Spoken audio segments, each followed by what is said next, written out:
Terus kelebihan saya apa ya? Kalau teman saya belajar 2 jam ya saya belajar 4 jam. Teman saya belajar 4 jam, saya belajar 8 jam.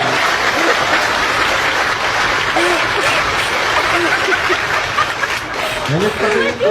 Saya lihat teman saya, oh belajarnya 2 jam, saya harus 2 kali 4 jam. Saya lihat lagi, loh kok ada yang 4 jam, saya belajar 8 jam. Gitu kan? Ini pemimpin yang berjalan dengan caranya sendiri. Karena saya tahu komunikasinya dengan Allah Subhanahu wa Ta'ala luar biasa. Puasa Nabi Daudnya per hari ini lebih dari 18 tahun. Abang sampai segitunya galau.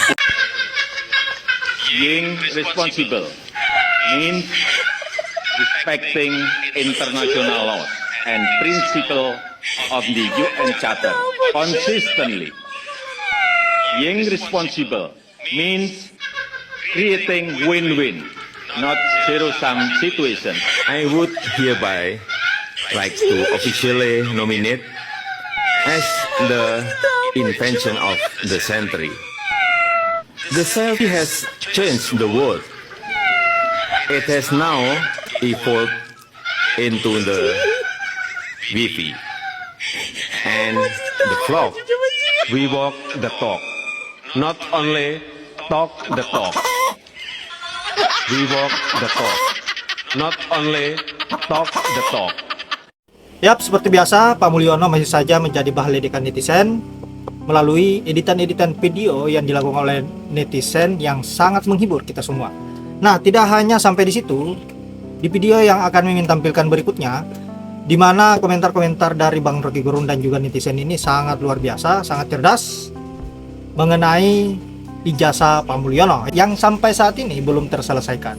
Nah, untuk itu tanpa berlama-lama, baiknya kita lanjut saja videonya seperti apa, dan jangan lupa sahabat-sahabat tanggapi apa yang menjadi komentar Bang Rocky Gerung dan juga netizen. Apa sih dampak terburuk dari Pak Jokowi terhadap Republik ini? Ya, dia merusak demokrasi, membunuh partai politik yang membesarkan dia. Itu udah mensrea yang paling buruk di dalam watak seseorang kan. Apalagi kalau kita hitung segala macam tipu, bahwa dia punya 11 triliun, bahwa dia akan bikin mobil segala macam, kan itu tipu semua itu. Tapi kemaksiatan tertinggi adalah dia merusak demokrasi. Orang bilang Jokowi berupaya untuk menghasilkan demokrasi. Loh, terbalik. Jokowi datang ketika demokrasi sudah ada.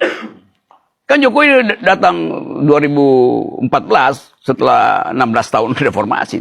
Demokrasi sudah ada, kok apa yang dibikin tuh? Ya.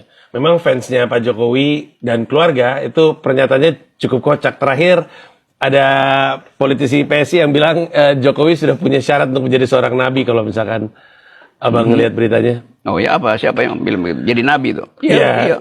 Katanya Jokowi sebenarnya sih udah memenuhi syarat untuk menjadi seorang nabi, tapi humble dan memutuskan untuk tidak gitu. Adalah yang ngomong orang PSI dari partainya aja, mungkin nggak perlu terlalu kita pikirkan pernyataan-pernyataannya. Tapi itu contoh dari pernyataan-pernyataan pendukungnya Pak Jokowi. Itu pendukung yang udah kehilangan akal kan. Iya, gimana menjadi nabi?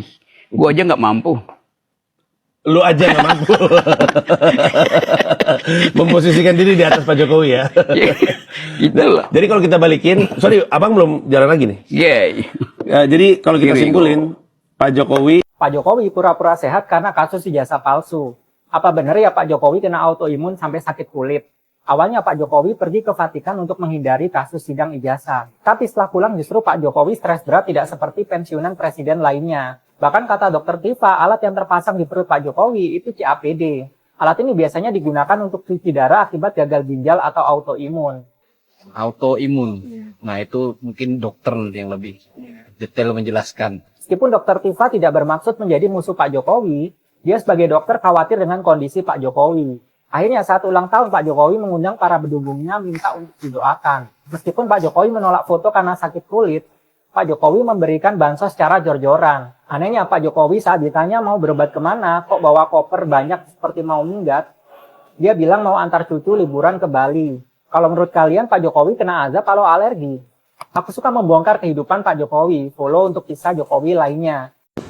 Guys, Guys, udah tahu kan guys?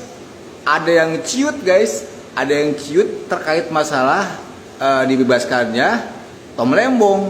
Ada yang ciut takut dipanggil ke pengadilan guys. Oh iya guys, ngomong-ngomong, ada yang ngelihat gak tuh pengacaranya si Mulyono? Kemana sih nggak nongol-nongol? Itu loh yang kemarin masih ngotot aja, masih yakin banget kalau Jokowi itu punya ijazah asli. Padahal dia sendiri belum pernah ngelihat ijazah aslinya. Buat para bajer-bajer, selamat panas dingin lu, ya kan? Buat pendukungnya tuh, buat pemuja dan para penjilat si Mulyono, selamat panas dingin. Bentar lagi kehancuran kalian sudah diambang pintu. Saatnya rakyat Indonesia bersatu, ya kan, untuk menghancurkan rejim geng Solo alias rejim Mulyono. Karena apa? Rakyat udah pada susah guys.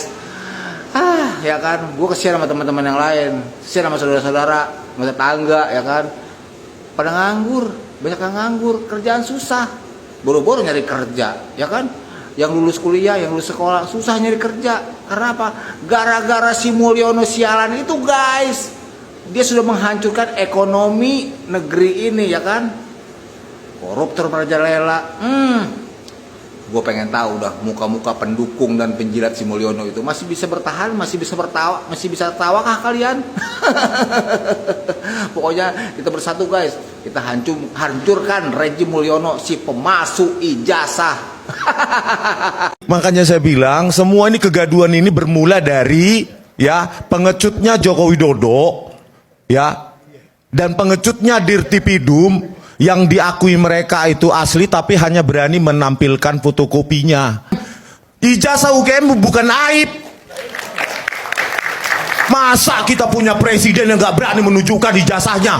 Sudah 10 tahun di biaya negara ini. Oleh presiden sekarang, bila kita mau menuju pada Indonesia Emas, maka koreksi total pada black hole itu mesti dilakukan. Apa itu black hole-nya? Demokrasi kita mengalami kemunduran di masa Jokowi, Pak. Kita tidak pernah mendengar sebutan parcok. Parcok itu adanya di masa Pak Jokowi. Kita tidak pernah melihat bansos dibagi gila-gilaan. Adanya di masa Pak Jokowi itu. Kita tidak pernah ada KKN gila-gilaan. Mantu, mertua, keponakan, paman diorganisir untuk mencapai agenda pribadi. Hanya pada di masa Jokowi ini gitu. Jadi semua ini adalah lubang hitam dalam proses pertumbuhan bangsa yang harus kita tutup. Dan tutupnya adalah dengan koreksi total. Dan sekarang ini kalau boleh dikatakan yang namanya ngomong etika, ngomong moral itu diketawain orang gitu. Mengapa? Karena top leadership-nya tidak mengatakan begitu gitu.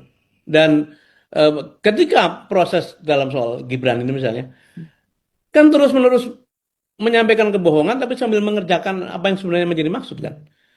Dari sisi saya mengajar kepemimpinan itu esensi utamanya kan sebenarnya keteladanan gitu.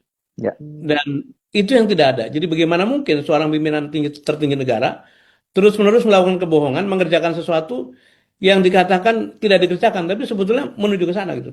Hasilnya ini semua. Dan menurut saya publik mesti dibangunkan keberaniannya untuk mempersoalkan ini. Bukan kita benci pada orang tertentu, tapi kita sayang pada bangsa, karena kalau kita tidak naik dari lubang itu, kita akan. Setelah Presiden SBY pensiun di tahun 2014, beliau meninggalkan hutang sebesar 2.600 triliun rupiah. Setelah Mulyono menjabat, di akhir jabatannya itu punya hutang sebesar 7.800 triliun. Naiknya itu nggak ngotak, sampai 3 kali lipat gitu loh. Kalau misalkan kerja yang ngutang juga, gue juga bisa jadi presiden. Kalau cuma ngutang doang ya kerjanya ya. Membangun infrastruktur atau apa-apa gitu kan, bisa gue juga beneran.